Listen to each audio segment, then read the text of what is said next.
Bom dia, gente, sejam bem-vindos. Estamos no capítulo 4 de Mateus, de Jesus, eu ia falar.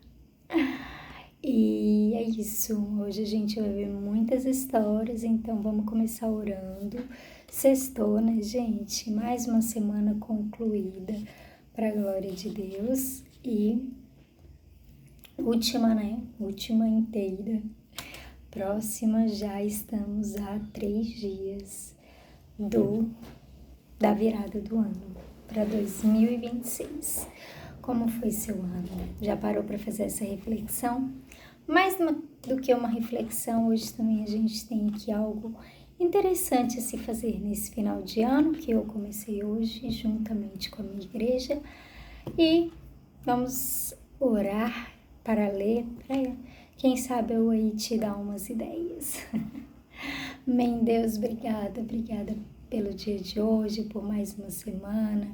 Obrigada, Deus, pelos nossos trabalhos, pela nossa vida, pelo fôlego de vida que o Senhor enche os nossos pulmões, pelas batidas do nosso coração. Sabe, Deus, por estarmos de pé. Deus, obrigada porque até aqui o Senhor nos ajudou, nos sustentou. Obrigada pela provisão de cada dia, obrigada pelos dias incríveis e maravilhosos que o Senhor fez, assim como aqueles não tão bons assim, mas todos foram feitos pelo Senhor. E em nome de Jesus, que nós tenhamos aprendido com os dias maus, com os dias ruins, com os dias difíceis, tirado lições, sido forjados, os dias ruins, como diz a tua palavra, sabe, Deus, às vezes mais vale estar em uma casa com luto do que em uma casa de festa, porque esses momentos, eles nos forjam e nos faz as pessoas que o Senhor quer que nós sejamos. Então, independente de como foi o ano, o dia, o mês dos meus irmãos, eu oro em nome de Jesus para que o Senhor esteja trazendo graça, leveza, entendimento de que até esses dias o Senhor usou ou vai usar para a glória do seu nome, Senhor, e para abençoar a vida de cada um aqui. Nós colocamos diante de Ti este momento de leitura da Tua Palavra, te agradecemos por ela e te pedimos, fala conosco, abra nosso coração, nosso entendimento, as nossas mentes. O que nós oramos e te pedimos em nome de Jesus, né? Bora.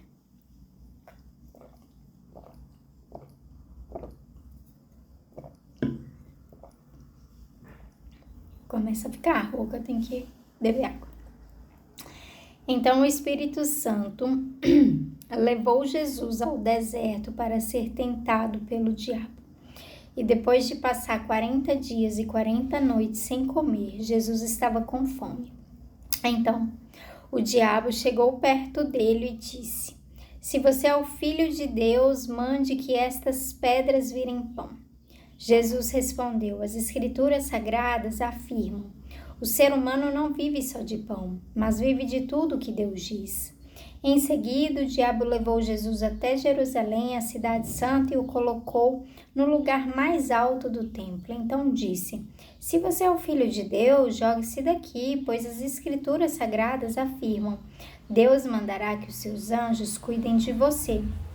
Eles vão segurá-lo com as suas mãos, para que nem mesmo seus pés sejam feridos nas pedras."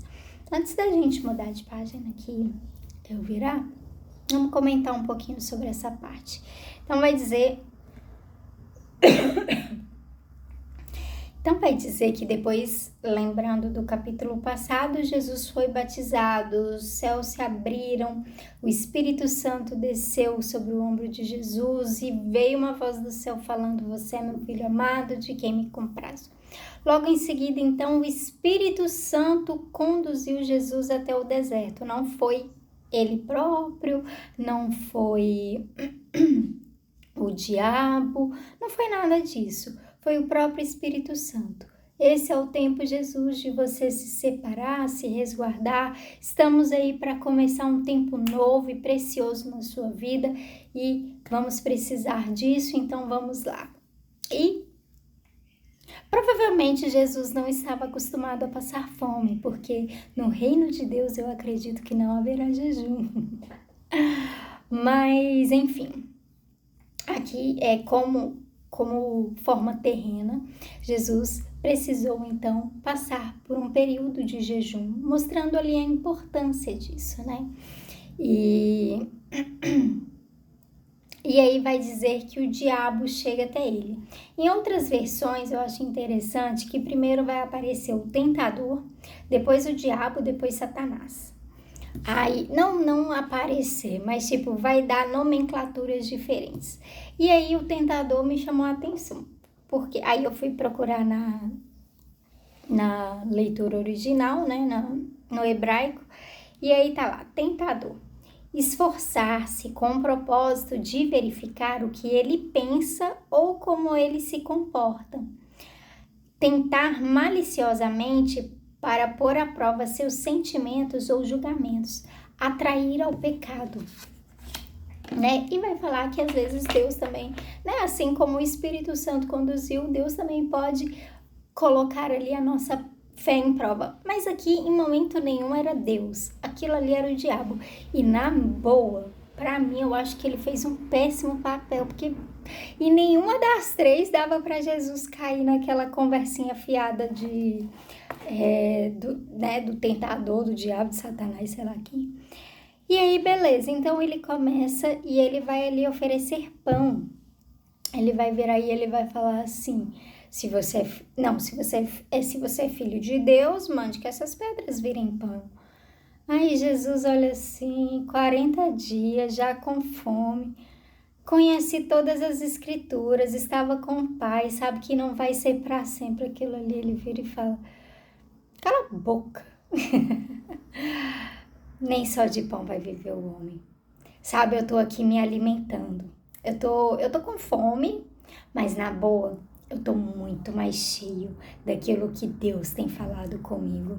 E aí, a referência vai ser exatamente essa, lá em Deuteronômio 8:3, que vai falar assim: ele os deixou passar fome, depois lhes deu para comer o maná, uma comida que nem você nem os seus antepassados conheciam. Deus fez isso para que soubessem que o ser humano não vive só de pão, mas vive de tudo que o Senhor Deus diz. Então, sabe, quando a gente entra em jejum, e talvez mais tarde eu faça um post sobre isso, se eu conseguir finalizar aqui o capítulo, né? Mas Deus às vezes nos deixa às vezes é preciso, eu acredito que o jejum às vezes é uma forma da gente, tipo, você já tentou compensar alguma dor, alguma dúvida, alguma ansiedade do seu coração, da sua alma com comida? Normalmente é isso que a gente faz. E quando a gente dá um tempo sem comer ou sem comer aquilo que a gente mais gosta, é como se a gente tivesse, sabe, a gente não faz apenas por, é um jejum obrigatório, é importante jejuar. Não, a gente faz com o sentido e com o propósito, é que nem minha mãe falou, minha mãe, a gente entrou, eu não posso entrar totalmente, integralmente, então a gente resolveu abrir mão de todas as comidas boas, que nem Daniel fez. E aí a gente ficou, o que a gente vai comer? Aí a gente, não é sobre isso, não é sobre pensar no que a gente vai comer, a gente vai se virar. Se tiver de passar fome, às vezes vai passar fome, se tiver de comer arroz puro, vai comer arroz puro, mas o propósito é deixar Deus falar. Então fala, Deus, vai, sabe, se encher daquilo que é do alto, que é do céu. Cara, meu tempo tá voando. Então, e aí a segunda coisa que o diabo faz, e aí nas versões lá vai falar sobre o diabo, mas eu não sei onde eu escrevi. Aí vai falar o seguinte, que o diabo leva Jesus até um pináculo ali, mostrando os poderes, mostrando ali... Não, minto, ainda não. Vai dizer que ele leva Jesus até o pináculo da cidade santa, Jerusalém, e fala: se você é filho de Deus, ele tinha acabado de ouvir que ele era filho de Deus, tinha passado 40 dias. Só que ele tinha ouvido isso e ele vira e ele fala: tá, mas então vamos provar? Faz uma prova se você realmente é filho. Cara, eu nasci de uma virgem.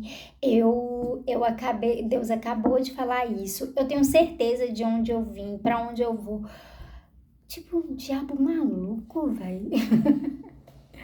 Aí ele vira e ele fala: jogue, vamos ver se os anjos de Deus, conforme diz a palavra do Senhor, que eu também conheço a palavra, vamos ver se ele realmente vai lá e te pega.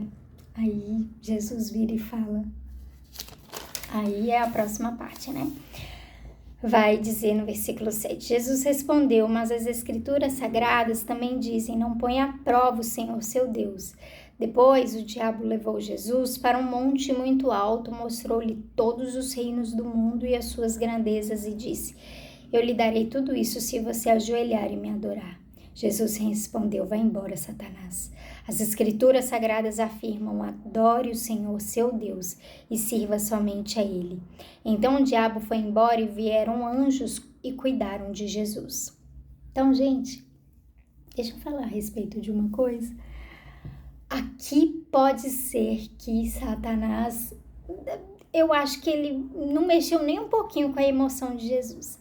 Mas aqui Satanás, ele faz uma estratégia interessante, que ele vai virar e ele vai mexer ali, ele vai falar a respeito daquilo que Deus estava fazendo, só que era para Jesus conquistar de novo as coisas para Deus, e Satanás estava dando a opção de Jesus conquistar aquilo mais rápido, de pegar um atalho. Ele virou e ele falou, e de fato, todas as coisas quando o homem caiu, né, quando Adão caiu, todas as coisas foram dadas para Satanás. Ele, de fato, tem o controle, tinha o controle e o domínio do mundo.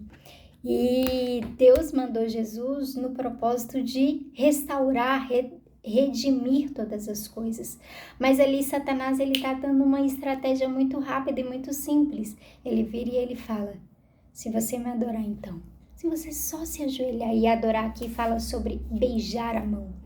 Se você só beijar minha mão, se você só se prostrar um pouquinho, uma vez que seja para mim, eu te dou tudo aquilo que você veio buscar aqui.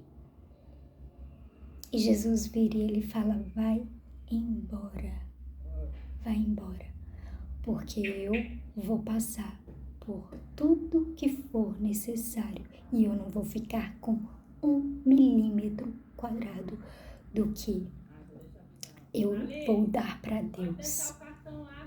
Sabe quantas vezes nós nos sentimos tentados por, né, coisas assim, por, sei lá, coisas que é pra gente devolver para Deus e a gente tá agarrando pra gente.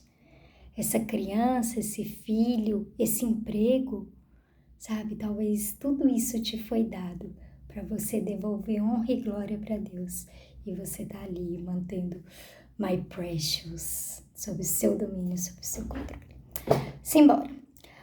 Quando Jesus soube que João tinha sido preso, foi para a região da Galileia. Não ficou em Nazaré, mas foi morar na cidade de Cafarnaum, na beira do lago da Galileia, nas regiões de Zebulon e Naftali. Isso aconteceu para se cumprir o que o profeta Isaías tinha dito.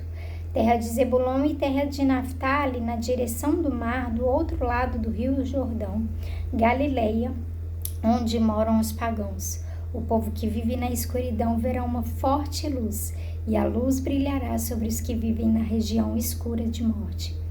Daí em diante, Jesus começou a anunciar a sua mensagem. Ele dizia, arrependam-se dos seus pecados, porque o reino do céu está perto. Jesus estava andando pela beira do lago da Galileia quando viu 2 irmãos que eram pescadores, Simão, também chamado de Pedro, e André. Eles estavam no lago pescando com redes. Jesus lhes disse, venham comigo, que eu ensinarei vocês a pescar gente. Então, eles largaram logo as redes e foram com Jesus. Um pouco mais adiante, Jesus viu outros 2 irmãos, Tiago e João, filhos de Zebedeu. Eles estavam no barco junto com o pai, consertando as redes. Jesus chamou os 2 e no mesmo instante eles deixaram o pai e o barco e foram com ele. E em outros evangelhos eles vão ampliar um pouco essa história, né? Aqui Mateus é bem compilado e a gente fica assim, gente, como assim a pessoa larga emprego, larga família, larga tudo e sai atrás de um homem às vezes desconhecido, né? Mas nos outros a gente vai ver que eles, né, já criam, já entendiam, e fora que Jesus para Pedro ali e André, eles, né, fez um milagre maravilhoso da pesca, enfim. Mas isso só vamos ver nos outros. Aqui Mateus coloca de um jeito pra gente que a gente fica assim, gente, que homem, povo estranho. E aí vai finalizar dizendo: Jesus andou por toda a Galiléia, ensinando nas sinagogas, anunciando a boa notícia do reino e curando as enfermidades e as doenças graves do povo. As notícias a respeito dele se espalharam por toda a região da Síria. Por isso o povo levava a Jesus pessoas que sofriam de várias doenças e de todos os tipos de males, isto é, epilépticos, paralíticos e pessoas dominadas por demônios, e ele curava todos. Grandes multidões o seguiam, era gente da Galileia, das cidades de Jerusalém, da Judéia e das regiões que ficam no lado leste do Rio Jordão. Meu tempo se esgotou. É isso, gente.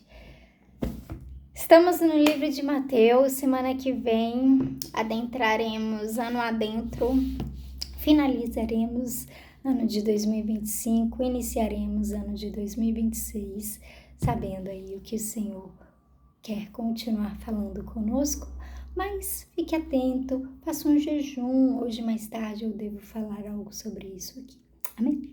Deus abençoe, tchau, tchau.